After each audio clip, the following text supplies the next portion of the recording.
ETF index mutual funds నేర్చుకుని stock మార్కెట్లో రాణించాలనుకుంటున్నారా? వెంటనే ఈ నెంబర్కి కాల్ చేయండి.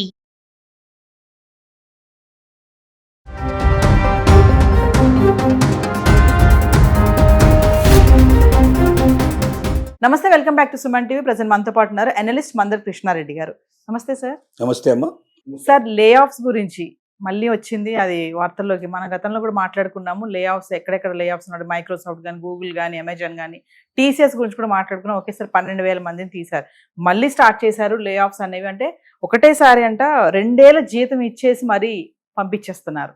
ఇంకా టాలెంట్ ఉన్న వాళ్ళని ఉంచుకోవడము, ఎక్స్పీరియన్స్ ఉన్న వాళ్ళందరినీ తీసేయడం, అంటే సీనియర్స్ ఎవరైతే ఉంటారో వాళ్ళందరినీ కూడా తీసే ప్రక్రియ అయితే మొదలైందని చెప్పేసి మన వార్తలు చూస్తున్నాం. ఒకసారి వివరాల్లోకి వెళ్తే, ప్రపంచవ్యాప్తంగా మనకు ఆర్టిఫిషియల్ ఇంటెలిజెన్స్ వచ్చిన తర్వాత దాని పెరుగుదల ఎలా అయితే జరుగుతోందో దానికి అనుగుణంగా లేఆఫ్స్ కూడా బాగా విపరీతంగా పెరిగాయి. ఎందుకంటే నైపుణ్యత లేని వాళ్ళని పెట్టుకోవడం వల్ల ఏఐతో పోటీపడి ఏఐ సరిగ్గా ఎలా ఉపయోగించుకోవాలో ఉపయోగించి తద్వారా ఎక్కువ ఫలితాన్ని పొందడానికి అవకాశం ఉండేటువంటి దాంట్లో పనికిరాని వాళ్ళు చాలామంది ఉన్నారు. వాళ్ళకు కొంత సమయం ఇచ్చింది, కంపెనీలన్నీ సమయం ఇచ్చాయి. అంటే మీరు ఎక్స్ట్రా డిగ్రీ తీసుకోండి, ఎక్స్ట్రా దాని మీద ట్రైనింగ్ తీసుకోండి, మీరు బాగా దాని మీద నైపుణ్యత సంపాదిస్తే ఏఐ బాగా పెరిగినప్పుడు మీ ఉద్యోగాలు ఉండటమే కాకుండా మీకు ప్రమోషన్స్ కూడా వస్తాయి, మీరు ఇంకా ఎక్కువగా స్థిరపడే అవకాశాలు కూడా ఉన్నాయి, ఎక్కువ సంపాదించుకునే అవకాశాలు ఉన్నాయని దీన్ని ఎప్పుడో 1 సంవత్సరం కిందనే అన్ని కంపెనీలు తమ ఉద్యోగస్తులందరికీ చెప్పాయి. కొన్ని కంపెనీస్ అయితే తామే ట్రైనింగ్ ప్రోగ్రామ్స్ కూడా పెట్టి వాళ్ళని బలపరిచే ప్రయత్నం చేశాయి.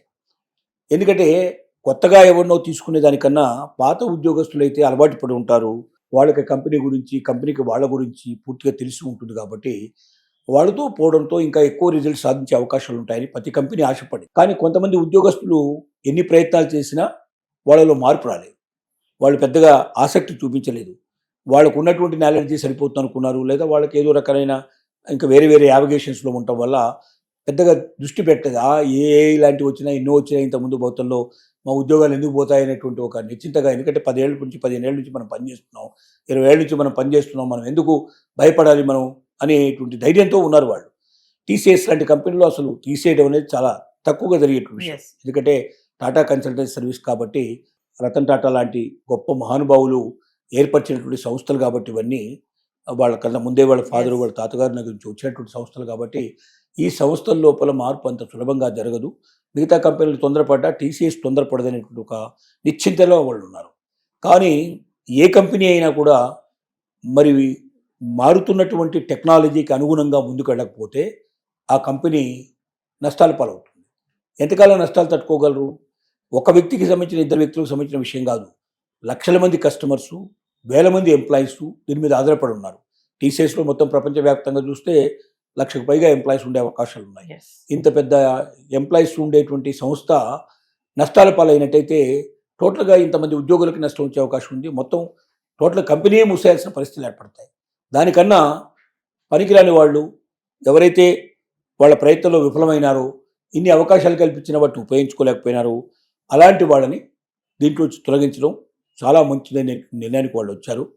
అయితే మిగతా కంపెనీలు ఏం చేశాయంటే, ఎవరు కూడా మీకు ఇంత ఎక్కువ కాలం జీతం ఇస్తాం, మీకు ఇంత ఇలాంటివన్నీ ఇస్తాం అని ఇట్లాంటివి ఏమీ చెప్పలేదు. మిగతా కంపెనీల కల్లా టీసీఎస్ ఎంత గొప్పదో చెప్పడానికి ఈ ఉదాహరణ మనకు ఉపయోగపడుతుంది. మిగతా కంపెనీలో 2 నెలలు టైం ఇచ్చారు, ఈ 2 మంత్స్ లోపల మీరు ఇంకేదైనా ఉద్యోగం చూసుకుంటే ఏదైనా చేసుకోండి, 2 మంత్స్ తర్వాత మిమ్మల్ని తొలగిస్తాయి, 2 మంత్స్ మీకు సాలరీ ఇస్తామని చెప్పినట్టు కంపెనీలు కోకొల్లుగా ఉన్నాయి. టీసీఎస్ దానికి భిన్నంగా ఏం చేసిందంటే 3-4 రకాల అవకాశాలు కల్పించింది. నెంబర్ 1 ఏంటంటే 15 సంవత్సరాల కన్నా ఎక్కువగా పనిచేస్తున్న వాళ్ళు, 15, 20, 25 సంవత్సరాలు పనిచేస్తున్న వాళ్ళు ఎవరు ఉన్నారో వాళ్ళకి 2 సంవత్సరాల పాటు వాళ్ళకి జీతం ఎంత వస్తుందో అంత జీతాన్ని కట్టివ్వడానికి సిద్ధంగా ఉంది. 18 నెలల జీతం, 18 నెలల జీతం, 2 సంవత్సరాల జీతం కూడా ఇస్తున్నారు. ఏది 20 years పైన ఉండేవాళ్ళు ఇస్తున్నారు, సీనియర్స్కి ఇస్తున్నారు. ఇంకోటి ఏం చెప్తున్నారు, ఎవరైతే రిటైర్మెంట్కు దగ్గరగా ఉన్నారో, అంటే వాలంటరీ రిటైర్మెంట్కి ఒక ఏజ్ ఫిక్స్ చేస్తున్నారు ప్రతి దాంట్లో సంస్థలో కూడా. వాలంటరీ రిటైర్మెంట్ టైంలో మీకు ఉన్నట్టయితే మీరు వాలంటరీ రిటైర్మెంట్ తీసుకోండి, వాలంటరీ రిటైర్మెంట్ బెనిఫిట్స్ ఇస్తాం మీకు, ప్లస్ ఈ 18 నెలల జీతం కూడా మీకు ఇస్తాం, 20 నెలల జీతం కూడా ఇస్తామని చెప్పి ఆ రకం కూడా వాళ్ళకి అవకాశాలు కల్పించింది. 15 సంవత్సరాల లోపల ఉన్న వాళ్ళు ఎవరుతున్నారో వాళ్ళు, 8 సంవత్సరాల పైన 15 సంవత్సరాల లోపల ఉన్న వాళ్ళకి 8 నెలల జీతం, 10 నెలల జీతం అట్లాంటిది కొంచెం తగ్గించారు. మొత్తం వాళ్ళకి 2 సంవత్సరాల జీతం కాకుండా జీతాన్ని కొంచెం తగ్గించేసేసి ఈ నెల జీతం మాత్రం మీకు ఇచ్చేస్తాం, మీరు వేరే అక్కడ చూసుకొని మీరు కంప్లీట్ చేసుకోండి అని చెప్పింది. ఒకవేళ 8 సంవత్సరాల లోపల ఉండేటువంటి వాళ్ళకి మాత్రం 2 నెలలో 3 నెలలో వాళ్ళకి టైం ఇచ్చేసి ఈ లోపల మీరు కంప్లీట్ చేసుకొని బయటకు వెళ్ళండి, అంటే వాళ్ళ సీనియారిటీని బట్టి Yes. కొంత టైం ఫిక్స్ చేసేసి మీరు వెళ్ళిపోండి, ఇంతకన్నా మీకు ఇవ్వలేమని చెప్పింది. దీనికి తోడుగా ఒకేసారి వాళ్ళు బయటకు వెళ్ళడం వల్ల మానసికంగా కూడా వాళ్ళు మానసికంగా. వెతపడతారేమో, మెంటల్గా ఏదైనా ఫీల్ అయిపోయి ఏదైనా డిప్రెషన్లోకి వెళ్ళిపోయి వెళ్ళిపోతారు. ఆత్మహత్యలు చేసుకోవడం కానీ ఇంకా పిచ్చివాళ్ళు అయిపోవడం కానీ ఇట్లాంటివి కూడా జరిగే అవకాశాలు ఉన్నాయని భయపడుతూ వాళ్ళకి ఉచితంగా మానసికంగా వాళ్ళని పూర్తిగా పరీక్షలు చేసి వాళ్ళని మెంటల్గా ప్రిపేర్ చేసేటువంటి పని కూడా టీసీఎస్ బాధ్యత తీసుకుంది. అంటే ఎంత ఆలోచన చేసి చూడండి, వాళ్ళు ఇంతకాలం మన దగ్గర పనిచేసినటువంటి ఎంప్లాయీస్ వీళ్ళు ఇప్పుడు ఊరికే వాళ్ళని రోడ్డు మీద పంపించేస్తే రేపు వాళ్ళు అక్కడ ఏదో జరగకూడదు జరిగితే ఆ రకమైన అపవాదు మనకే వస్తుంది, లేక మన ఎంప్లాయీని మనమే ఒకప్పుడు మన ఎంప్లాయీ కదా, మన ఓల్డ్ ఎంప్లాయీ కాబట్టి ఈ ఎంప్లాయీకి బాధ కలగకుండా చూసుకోవాలనే ఆలోచన కూడా టీసీఎస్ చేసింది.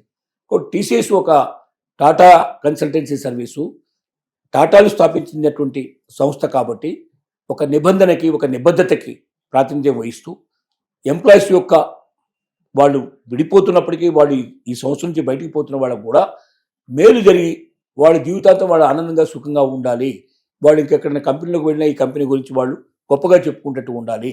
Yes. కాబట్టి మన బాధ్యత, మన కుటుంబ సభ్యుడు ఒకటి మనం బయటికి పంపిస్తున్నప్పుడు వాడికి ఏం కావాలో చూసి వాళ్ళు పంపించగలిగితే వాడు సంతోషంగా వెళ్తాడు, సంతోషంగా ఉంటాడని వెళ్తున్నటువంటి ఉద్యోగులను కూడా భవిష్యత్తు గురించి ఆలోచించేటువంటి నిర్ణయం తీసుకోగలిగే ప్రశస్తమైనటువంటి కంపెనీ టీసీఎస్ కాబట్టి చేస్తుంది. కానీ చాలా కంపెనీలు 99% ఆఫ్ కంపెనీస్ శుభ్రంగా 2 నెలలు టైం ఇస్తున్నాం వెళ్ళిపోండి అంతే. 10 ఏళ్ళు పనిచేసినా 15 ఏళ్ళు పనిచేసినా సంబంధం గురించి లేదు. ఏ రకమైనటువంటి తీసుకోవట్లేదు, ఏ రకమైన అవకాశాలు కల్పించట్లేదు, నిర్దాక్ష్యంగా బయటికి పంపించేస్తున్నాయి. కాబట్టి దీన్ని బట్టి ఒక మంచి అత్యుత్తమైన కంపెనీలో చేరితే మనకు భవిష్యత్తు లోపల ఏదైనా ప్రాబ్లం వచ్చినప్పుడు కూడా మన భవిష్యత్తును కూడా చూసేటువంటి కంపెనీగా ఉంటుంది. కాబట్టి Yes. అలాంటి మంచి కంపెనీలో ఉద్యోగం సంపాదించడానికి మొట్టమొదటి ప్రయత్నంగా ప్రతి మనిషి యొక్క ఆశ ఆలోచన ఉండాలని దీన్ని బట్టి మనకు అర్థమవుతుంది. Thank you.